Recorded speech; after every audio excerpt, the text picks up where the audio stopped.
Hey everybody, and welcome to another exciting edition of Words, Images, and Worlds. On this episode, I'm talking with comics creator, author, artist, graphic novelist, whatever term that he decides he wants me to use, Jose Pimienta. Did I get your name right? Yeah, that was Fantastic. excellent. Yeah, All yeah, right, yeah, I yeah, try, I try. yeah, Um, yeah, thank you so much for jumping on. We've had a lovely conversation so far. We were just talking about trying to find time to read yeah. all of the things. And so before we dive into that too much further, I'm going to say a few titles here that you might have Sure. read. Twin Cities being one of those. Soupy Leaves Home being one of those. Suncatcher and Stars Hide Your Fire. Are you familiar with? Yes, those are yours. Those are yours. Yeah, yeah. Those are great ones. Yeah, like it's I had the privilege and benefit of being able to stay busy with those. Those have all been very, very, very, very fortunate and wonderful projects to have been involved on. So Yeah. Yeah. so We've been talking about Chuck Palahniuk, and yeah. I was going to talk about. I almost mentioned right before we started recording my secret to trying to read a lot, which is that I usually read things I want to read right before bed, Mm, which is a blessing and a curse depending on the way you read. Because for me, it helps me kind of get out of my day a little bit yeah. and unwind. For some people, I've talked with people, and my wife is one of these people, I think. If you're reading the right thing, then you'll stay up all night wanting to finish it. But I'm more, I hit the wall of being tired, and then I'm like, oh, I can't read anymore, but I want to, but I'm going to go to sleep. So that's a little bit of how I try to read all the things, but it's impossible to read all the things. I mean, like with many things for me, like it's a matter of figuring out what works for you, right? Because like for instance, yeah, like I have heard that a lot of people do that, that hack of sleeping just before you go to sleep, reading in bed, and that works very well. I've tried that. I have failed at that so many times where like especially if it's prose, because prose is a very big challenge for me in general. It's a but reading while getting ready to sleep is not what I'm good at. However, what works for me is reading while traveling, like during any kind Mhm. of like, like whether I'm on a train or on a plane, reading in those places is definitely helpful. Or here's one that I just have not had the fortune I just have not had the time to exercise this, but like reading late at night in my office space. It's also, very effective, and it definitely keeps me going. So that's where I try, but again, because right now I'm kind of tied on a project and like tied working that like I just have not had the time to make for that. But whenever there is the Yeah. opportunity to either go on a travel or go on a train ride or even on the bus, like that's usually when I'm like, great, bring the book that I'm reading, fit it in there. That's kind of where I try to that's kind of where I try to fit them in. So you Um, have something that's in development right now, a Yeah, yeah. I project mean, like that's, yeah. these things have been announced. I'll brag about this. All the projects that I'm currently working on have been announced, so I'm comfortable speaking up about them. One of them is another book with Random House Graphic. It's a middle grade book called Halfway to Somewhere. Um, it's not being advertised this way, but it's how I like to talk about it. It is the third installment in the Mexicali trilogy. Suncatcher, Twin Cities, and now Halfway to Somewhere. And it's about this kid from Mexicali who moves to Kansas, Lawrence, Kansas specifically, and is having, they moved to Kansas with their mom and their younger brother, while staying in, while their sister and their dad stay in Mexicali, and like they're trying to figure out like what's going on with their family dynamic, and they also start meeting all these other kids that are of Mexican, Mexican American descent, and just learning Mm. a little bit more an identity on that. So that's one of them. The other book that I'm working on is I'm collaborating with author David Arnold, who's just a wonderful man in general. He's great. And we're working on this YA graphic novel called Luminous Beings. Oh, The nice, nice. Yeah, yeah, and the pitch for that is it's about these two kids um in Anytown, USA. Mm. And they are working on a documentary project together, but they also happen to be living in this kind of post-apocalyptic setting where there is just an infestation of zombie squirrels. So I got to draw a lot of squirrels, and that was a lot of fun. But the story is predominantly about the dynamic between the two characters. So that was, that was what drew me to the project, and squirrels. Yes. Um, yeah, and the other project that I'm tied to right now, but like it's still in very early stages. It's a nonfiction book written by Alan Wolfe about this incident that happened in Louisiana over in Lake Penior, which is a fascinating thing. And I've never done a nonfiction, so so I'm very curious like to see how that project develops. So yeah, and all of these projects are in different stages as they go along. So while I was inking one, I'm coloring the other one while also penciling the other one. So it's been a little not my usual, but Yeah, um, yeah. so yeah, it's sorry, go ahead. I was just going to ask how you manage the tone shift as you're going from one to the next to the next. Um, at first, because I've been kind of doing this for gosh, that's a very good question, and I do have an answer.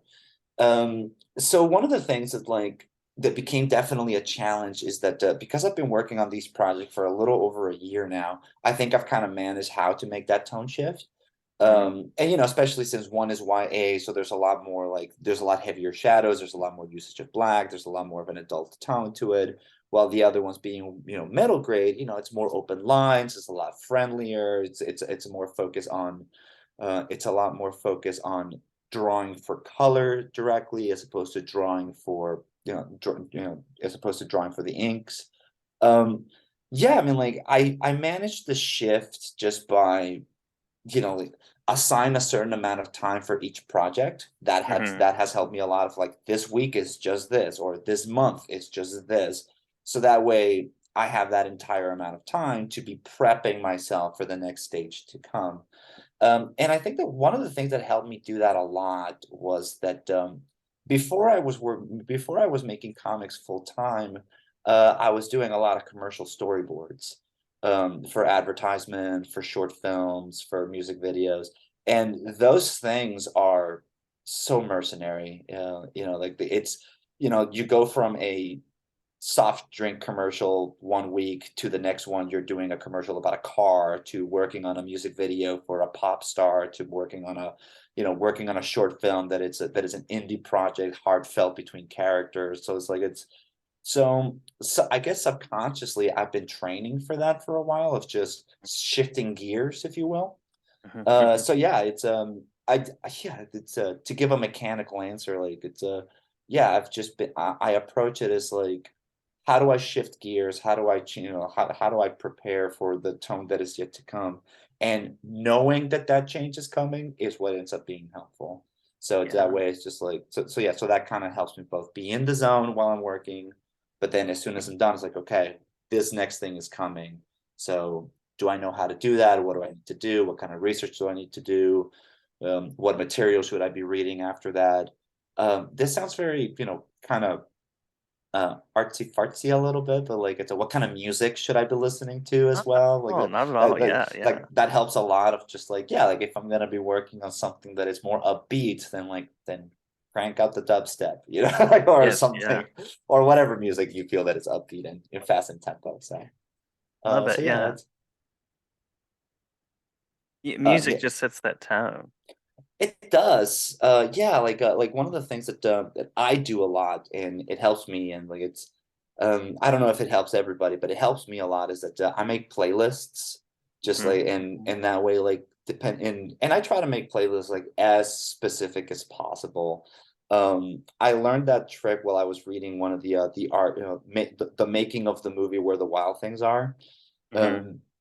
Um and I just kind of hearing that Spike Jones as a director, whenever he was working on set, uh, early in the morning when the entire crew was coming in, he would just have like this long playlist just constantly playing in while everybody was getting ready as a method of getting everybody in the same mindset. Um, Hmm. and I find that to be very helpful for me as well. Of just like if I'm going to be working on a comic about teenagers, in running around an entire city with zombie squirrels. It's like, yeah, that's what kind of music, like what kind of music puts me in that mood and puts and kind of helps to translate that onto the page. So Yeah. yeah, it's plus I just love listening to as much music as I can. So Yeah. I was going to mention Suncatcher as one of the yeah. places where your work really intersects with music, and I think that was the first book of yours that I discovered. Oh, thank Um, you. yeah, yeah, love it. And the second one was Stars Hide Your Fire. That was up for an Excellence in Graphic Literature award that I was on, and love the fantasy. Oh yes, yeah, it is excellent. So love the fantasy aspect of Stars Hide Your Fire, but then you tackle the realism in Suncatcher. So you're a master of those shifting tones. Well, yeah, I really appreciate that, and like, yeah, I mean, like that's also something that kudos to where kudos and props to where credit is due. So Stars Hide Your Fire was written and colored by Kel McDonald, and they are also like they're also just like an amazing cartoonist on so many fronts. Like I've known them for a very long time, and just seeing how I've told them this before, but like I'm always so envious of their inking and like how they approach like spotting blacks and inking shadows and inking like like and all these things. Plus, they're just great at at cartooning in general. But yeah, like we've collaborated a couple of times. Start Hide Your Mhm. Fire being one of them, and they wrote that book. Um, and yeah, like it's definitely something that I like to put a big attention into the difference between how Kel approached fantasy and magic in Stars Hide Your Fire versus how I approach magical elements and the supernatural in something like Suncatcher. Mhm, mhm, Because they're a little different. Actually, they're quite different in that sense. And yeah, like Kelly and I have talked about this, multiple times. It's just like how we approach the supernatural and magic, and how we think of it. Like how do we implement that into a story? And like the reason being is that like we both come from very different backgrounds. Even though we have like very similar approaches to to that, but like but because of our backgrounds we just bring something different.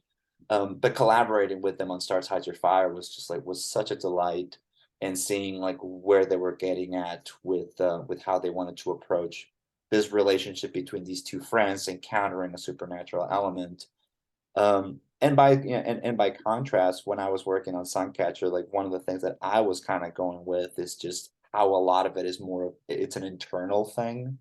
mhm. It's such a personal main character, it's dealing with dealing with this obsession, but also dealing with these supernatural beings and stuff. So yeah, no, it's yeah, and it's definitely something that I do want to go back to again as an author at some point. It's just something that like yeah, for the past couple of books I've just been focusing on.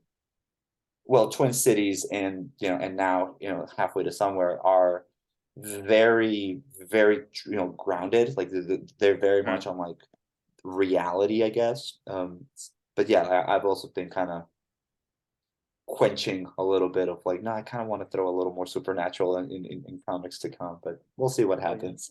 So Yeah. Well, and Twin Cities has been called one of the things that I've heard it called is a window book, which can also be a mirror book. So, for listeners that are not as familiar with the term, Sims Bishop, check it out. A book where you can either see yourself reflected in experiences that you've had, or you can kind of peer into someone else's experience and learn a little right. bit more. So it also there's the realism of it, but there's also that very, very powerful uh, affordance to what you do as well. Yeah, it's so I don't know if like if this is kind of like what you were saying, but like for many years now I've kind of been dealing with this approach to making art as and it might be a false dichotomy, but again, like I've been working out like how this mental approach of the art you make can either it can either be is it a is it a window or a mirror?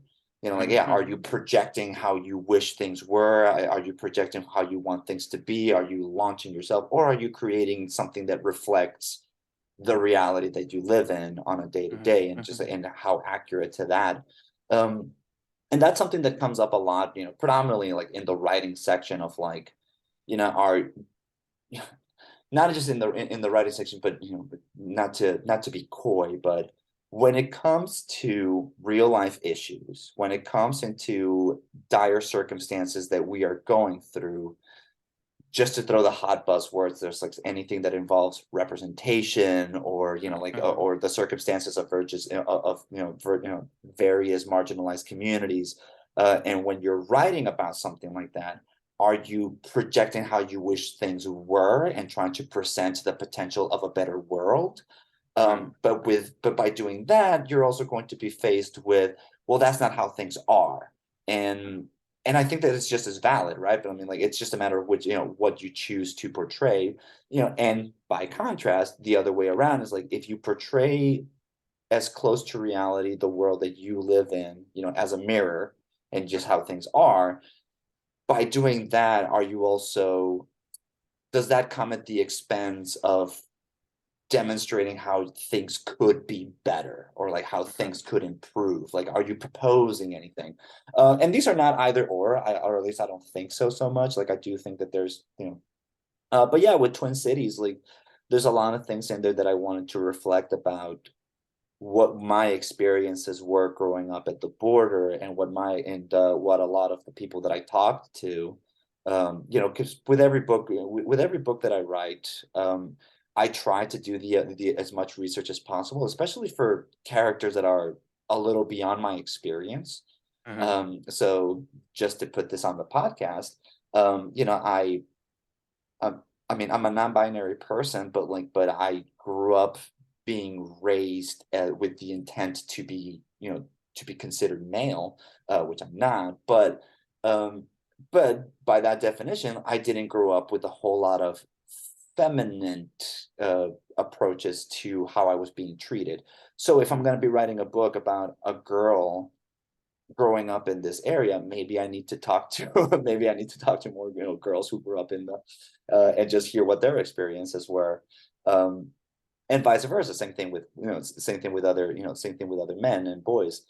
mhm, Um, mhm, but yeah, like, it's one of it, similar with Halfway to Somewhere. Like, I've been talking to a lot of people that grew up in American towns with Mexican heritage, of Mexican parents, but they grew up in, so yeah, so it's one of those things that I try to put in my books of like, this is it's based on stories that I experienced, but it's also based on anecdotal experiences that I've collected mhm. and gathered and talked through in order to develop and create and enrich characters.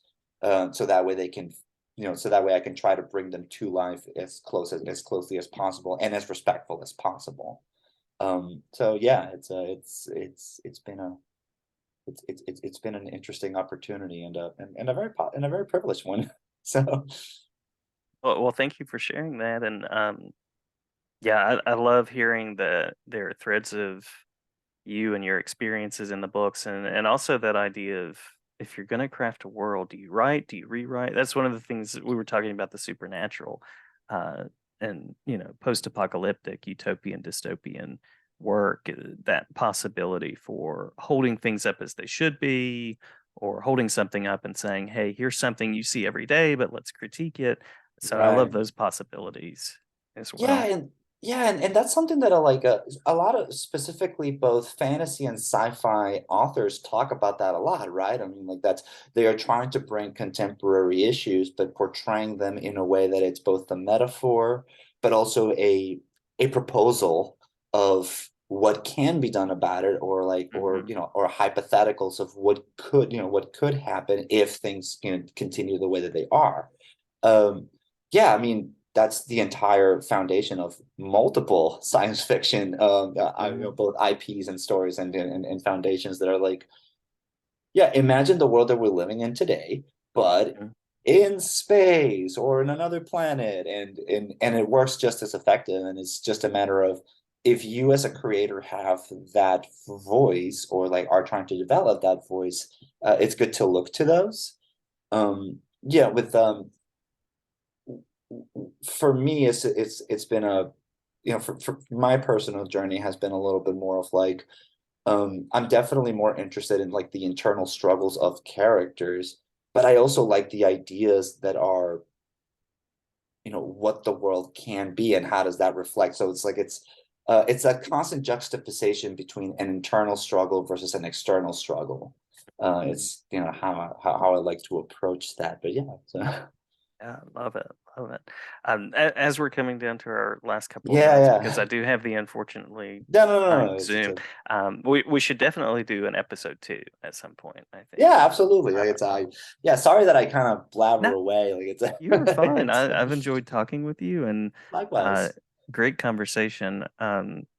I always like to give space for upcoming events and titles, but we've talked about some of the things that you're working on. So I guess maybe the final place to go is we started out right before the recording talking about how graphic novels and comics can be these bridges for literacy and helping readers see themselves as readers. So anything that you would share about that as far as the education, the library Absolutely. community? So I've been waving the flag for a couple of years now, of something that I hold as a very strong belief, and that is that comics are literature. Like there's no, Mm, just, you know, that's not a debate. absolutely. Like that's just a fact. Like comics are literature. Now, why should, you know, why should that be more embraced? It's an entire lecture that I could go on and go on and on about. But no, yeah, absolutely. I mean, and also I will also share a personal, you know, personal stories of when I was growing up. Um, I grew up in a perspective that the more pictures a book had, the the less mature or the less Hmm. sophisticated it was considered. Very erroneous. And I also Hmm. grew up hearing like a lot of arguments that just made no sense to me, such as TV stifles your imagination. You know, if you look at pictures, you won't be able to be creative. And not to toot my own horn too much, but like I would remember staring at illustrations and just go on these wild daydreams. Hmm. That again, this might sound a little conceited, but like I just knew that like by talking to some of my other friends that I was being a little more imaginative than they were. Yeah. And again, these are people that I love. But I also kind of wonder like, well, if that's debatable of whether who has more of an imagination, because they are reading very sophisticated books, but when we talk about it, I'm coming across as more imaginative than they are, not necessarily intellectually, but just more imaginative, then something is awry. Like something needs to be, you know, like restructured, something needs to be recalculated here. And slowly but surely over the course of years, it's like I was also like what is now considered a reluctant reader. But like by reading comics, now it made me, you know, it made me aware that I actually am a reader. Like I Absolutely. love reading books, you know, but growing up, because I would, you know, be told like, no, you have to read these books that are just very dense and very sophisticated and very intellectual. Like, well, but that's not what I want to read, though. I want to read these books about like, you know, these graphic novels or these comics. Like, I can read Calvin and Hobbes for hours on end. How is that not reading? Like, I can, you know, so yeah, like I would like to think that I am a huge advocate for comics or literature. Comics are a bridge, you know, to getting people that just think differently. You know, like one of the things that we've been learning over the years from different educators is that there are different ways of learning. So if there are different ways of learning, then clearly we must try as many methods as possible. And one of those just happens to be comics. So yeah, it's that I think that's another reason why. So like, there's no debate. Like it's Yeah, just yeah, I agree. I agree. Yeah. It's should be settled at this point. Reading is reading, and absolutely lots of different texts need to be part of classrooms. So thank you for speaking to that. Thank you for speaking with me. yeah. And we Thank you will for having definitely, me. yeah, we'll plan a second one at some point. So Yeah, absolutely. We're always a about to get pleasure. cut off, so like I said, so I We just want to are, say thank you again for saying for having me here. yeah, thank you. We'll talk again soon. Yeah, absolutely. And in case of anything, yeah, there we go. It's stopping right there.